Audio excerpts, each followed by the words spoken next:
What is going on, Diesel Nation? We're excited to have you guys with us today on the Diesel Podcast. If you're watching this on YouTube and aren't subscribed, make sure and click the subscribe button, like, comment, let us know what you think about the episode. If there's a particular guest or topic that you'd like to have on, we always check your comments on there, and that's where a lot of these episodes come from, is from your guys' suggestions.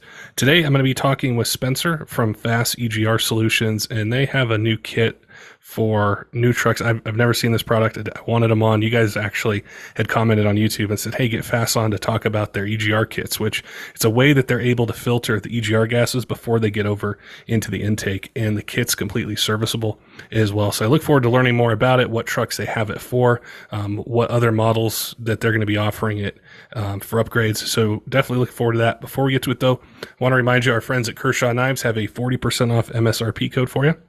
If you go to kershaw.kaiusa.com, use code 2024 diesel40, get you 40% off MSRP. So if you're in the market for a knife for EDC or hunting, fishing around the job site, something around the house, they've definitely got you covered with a whole bunch of different choices designed to meet any budget, different options for blade steel, blade shape, opening mechanisms, handle design. So we appreciate them offering that code for you guys. So if you're in the market, definitely head on over to their website, check them out, use that code to get get 40% off MSRP.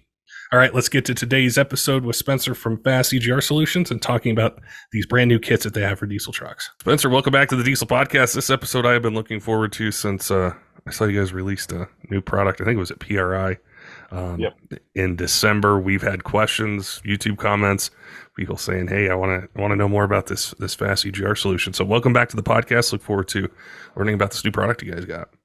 Yep, thanks for having me. This I think it was a video I saw, and I think you were sitting by a display engine, and it had this EGR solution for it. I wanted to start like right at the beginning, and have you tell me about it, what it does. We can get into specific models and stuff later, but I'm really curious about the design and what it's doing different than we've ever seen in the diesel aftermarket. Okay. So the overall purpose of this product is to work within the laws that we're given and make a more reliable vehicle. That's always been our goal with the Fass system. So we kind of took that into the air side of things. Obviously removing all that is going to cure all your issues of emissions, but that's not possible anymore for a lot of people. And some people just want to keep it on there and keep it stocked. But this product is designed to remove 85% of the particulate matter that would normally be recirculated through your EGR stream back into your engine. I think that was the biggest thing that stuck out to me, because we've seen so many different products, so many different upgrades that are out there for these newer trucks. And I find when I talk with enthusiasts, they've seen the reliability increase with the emission systems, especially with the DPF from the very early models. But they always say, I'm just all that exhaust gas getting pumped right back into my intake, onto my grid heater, back into, the engine. Like, I wish there was something out there that would help with that. And so I think being able to filter out a lot of that and keep it completely stock and emissions compliant is such a huge thing. That's why I was really excited to have you guys on today to chat about that. One of the big questions that somebody asked me was, do I need to service it? Do I need to clean it? Do I need to maintain it? How does it work from an operational standpoint, from the way the end user would view it? Like, they get the kit, they install it. What do they have to do after that? So this kit was always designed with end customer in mind. It's very low maintenance. You install it and then you forget about it for a very long time. We're estimating 100,000, sometimes more, sometimes less miles on this filter before it needs to be pulled off and cleaned. It is self-cleaning, and it's just a very low maintenance part. Nothing mechanical going on, so the reliability of it is very high. I think the Ability to clean it is huge because we're so used to thinking of DPFs in the old term of once they're clogged, you're done. Yeah. You got to go buy a new one. So being able to service it is a huge thing. And there will be a few different ways you can go about that whenever the time does come. Like I said, it'll be very way down the road, but the cleaning equipment's already out there. The Class 8 and a lot of other markets, they have cleanable, DPS. So we'll just adapt that technology to our filter, be able to provide something that you might be able to get out, in whatever state you're in. We'll also be offering the cleaning services ourselves. Okay. That's very cool. And I think they're out or they're going to be out. I think you guys are going to be shipping them here pretty soon. But the 6.7 Power Stroke, like 17 to 19, and then some of the Duramax models. So I know that you guys are like working on encompassing a bunch of different engines. Yeah. And people are getting real excited about it. And they're like, when's it come out for the 6.7 Cummins? Or what about this year Duramax? So I know there's a lot of excitement that's out there. You would think that the 6.7 Cummins is the easiest engine to work on, but the way that they set up their EGR stuff and the manifold actually makes it the most difficult for this product. So it's that will be a task, but we'll get it done. We were talking a little bit before the podcast, and I was thinking, how does it install? And could you walk us through a bit of how, let's say on that 6.7 Power Stroke or on one of the Duramax trucks, like what comes in the kit? How does somebody install it? Because I know the EGR is staying on there, the exhaust manifold is staying on there. You guys aren't doing anything with that. You're just filtering what's going to, the EGR valve that's going to go back into the engine. Correct. Yes, both those applications, the L5P and the 6.7 Power Stroke, they all have a EGR crossover tube going from the exhaust manifold to the EGR cooler. Different locations, but it's the same principle for both vehicles. You're basically pulling that tube out, which is nothing other than a tube, no valves or anything like that, and replacing it with our tubes. And it's a very simple install. A lot of times it's going to be under, I'm going to say, an hour and a half, just to build me some buffer in there, but usually under an hour. It'd take me 2 hours or 3. Yeah, depends on how many breaks you have. I like the way that it kind of follows the engine, the way it's kind of tucked away on the display that I saw. Like it was something that it looked factory, and the appearance of it was something that really stuck out to me. Was it looks quality. I know you guys have, I'm sure, put a ton of time into engineering it, designing it, getting everything lined up. It looks like a factory part. Yeah, a lot of times, well, on all the applications that we have right now, once it's the truck's back together, you can't even see it. It's unless you're looking for it, but at that point, it's still hard to see. All the tubing is some form of 304 stainless. The Power Stroke models are actually a cast stainless, very nice casting, and we had to do that for the bend radiuses and everything. But the Duramax kits, they are 304 mandrel bent, very nice tubing, TIG welded as is now. I feel it's a very nice kit. I also designed it, but I am very picky when it comes to fabrication. So. What kind of questions did you get when you're at PRI or any place you've been, and there's shop owners or truck enthusiasts, maybe people calling in? What are some common questions people are asking you guys? So the common question is, cleaning, which we covered that. That and why this over, the alternative that we spoke about. And those were really the two main questions. The idea of the product, I believe, is pretty easy to grasp. You have a lot of people spend a lot of money on aftermarket intakes, air filters, and things like that, and that's great. But with the EGR string, you're pumping in dirt, particulate matter, behind the air filter. So, that's easy for people to grasp that removing that much debris, dirt, whatever you want to call it, is going to be beneficial for the engine. Grid heaters, intake valves, even oil. Um, if you do an oil sample before and after this product, you will see a decrease in soot contamination in your oil. Yeah, it's one of the main things that I've always heard about if when I'm talking with a listener or somebody's messaging me about a build or just what do I think of a truck or something like that. And it's always been the EGR. It seems like that's what sticks out to really make people either question the longevity of the truck or how it's going to run or the efficiency of it.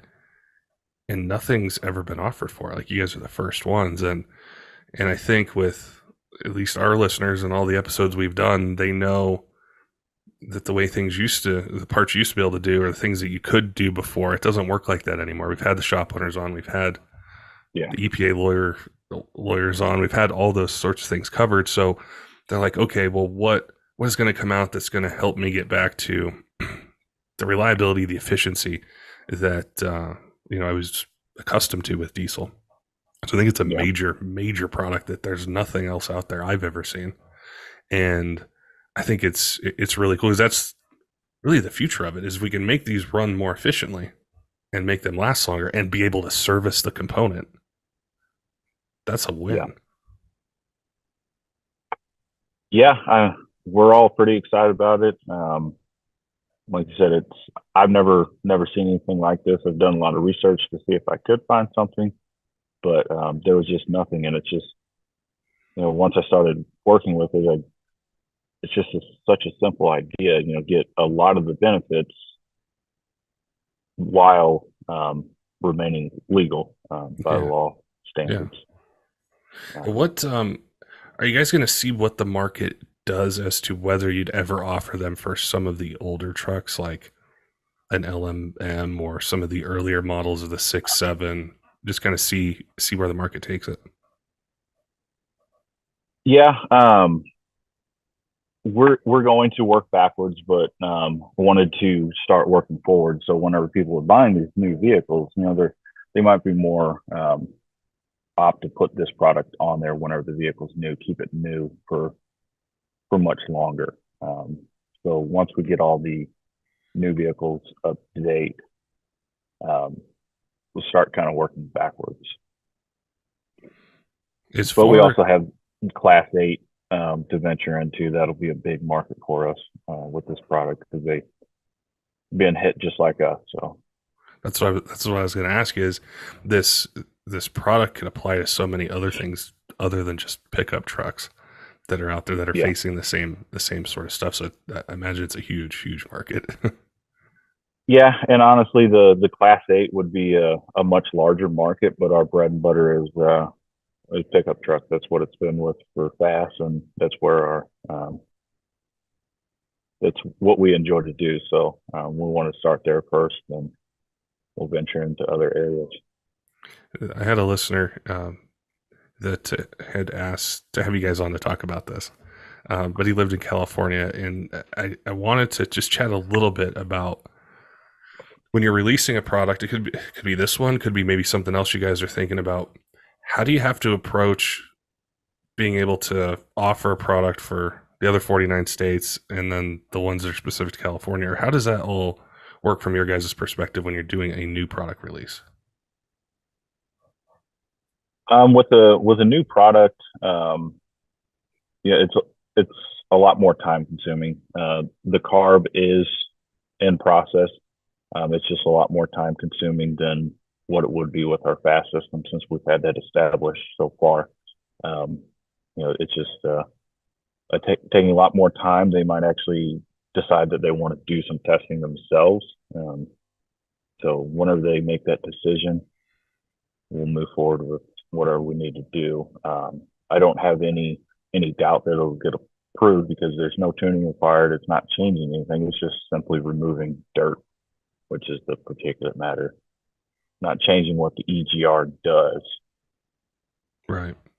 Yeah, that's the really cool part about it, I think, is the approach to being able to filter it but really not changing anything else. I know it takes a lot of time, so I think for that particular listener, just staying tuned for, when you guys, release it or have the carb number, that he might need in his state, it is the best way to stay up on it. And that was another thing is, when I was looking at the product initially, like you guys have a different website set up for it. There's different information that you guys have and questions, and people are going to want to see it. Like we'll have a picture up, on YouTube when this goes out. But I think seeing it, it just jumped out to me is something that's needed, something I haven't seen. It looks factory. You mentioned, when everything's put back together, you might not even see it unless you're looking for it.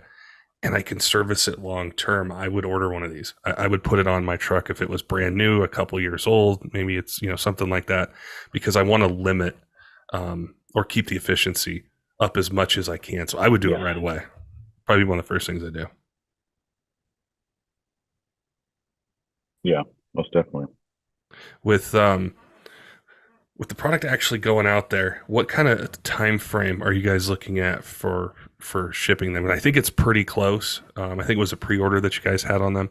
Is it something you guys are getting really close to being able to ship those out? I'm pushing for the end of this month or early March. Just with any new product release, there is always speed bumps or hurdles, and we've ran into a few of those, but that doesn't change. We're still pushing as hard as we can. As you look out into the truck market, this year, I'm sure there's a lot of other things that you guys are working on. But how excited are you as a major company in diesel? Like one of the cornerstones of the diesel aftermarket is fast fuel systems and what you guys build towards the performance of newer trucks, the efficiencies. I feel like it's changed so much from, like the 5.9 days till now. What you can do, how you do it, the power levels. I did an episode recently. It was with Ryan Milliken, and we were talking about emissions on tuning and the power levels he's talking about getting these trucks to. You used to pay a lot of money to get a 5.9 to hold 600 horsepower. You're definitely in for a transmission at that point. You're spending a lot of money to do it. But how excited are you about the newer trucks and the technology that's out there for them and the things that are being worked on? I mean, I think it's awesome. It's crazy to think about how much these trucks come with from the factory, let alone, you throw an emissions compliant tune on a 6.7 Ford, my 19, and 150 horsepower with all the emissions intact. I mean, that's just you're getting the same amount of horsepower as most people do with the pad tunes with emissions on. I don't drive for fuel mileage, so I don't know if you gain in fuel mileage, but I mean, it's pretty cool to see people like Ryan Milken and Corey doing what they're doing and pushing the throttle on these emission compliant trucks. Yeah, well, I think what the rest of the market is doing as well, like what you guys do with fuel systems, that's also allowing them to be able to make a bit more power. There's so many maintenance and reliability benefits that come with it, and that's where this EGR kit really kind of takes it next level on the engine side to be able to do that. There's a few things I always hear, I'm sure you guys do too, and I know you're a diesel enthusiast, is you want the power, you want the torque, and you want the longevity. And they can kind of vary which one somebody puts as the top priority, but longevity was also the biggest one with the new truck. So I think this is adding that back into the mix where it didn't exist before. It was like, I love the new truck, I love the new body style, I love all the technology with it, but is it going to last as long as my 7.3 or as long as my 5.9 or my LB7? We're kind of getting back to that reliability aspect. Yeah, yes, we are. We've come long ways from the early emissions trucks, or it's cool to watch. With questions that you guys might get about this, where's the best place to be able to get information on? Is it jumping on the website?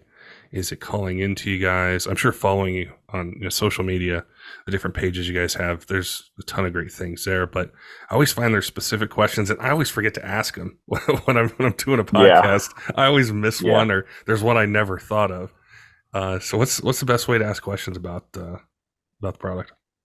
So if you just want to do some education on yourself, FassEGRSolutions.com is the website. Now it's still early on, and we're still working on it.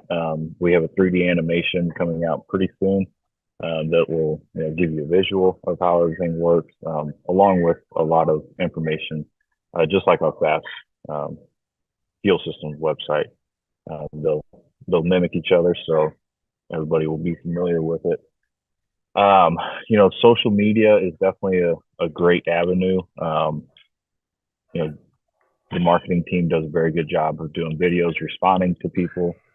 Um, and if it's a question that they can't answer, they'll find someone and we'll reach out to the potential customer. But we'll be, once we get some of these speed bumps out of the way, be stepping on the throttle with advertising and informing the people, educating them. Very cool. Yeah, it was one I looked forward to once I saw it at PRI. I wanted to have you guys on to talk about it, and there's no way that I could have Fass on the podcast and not ask you about fuel system stuff. So Yeah.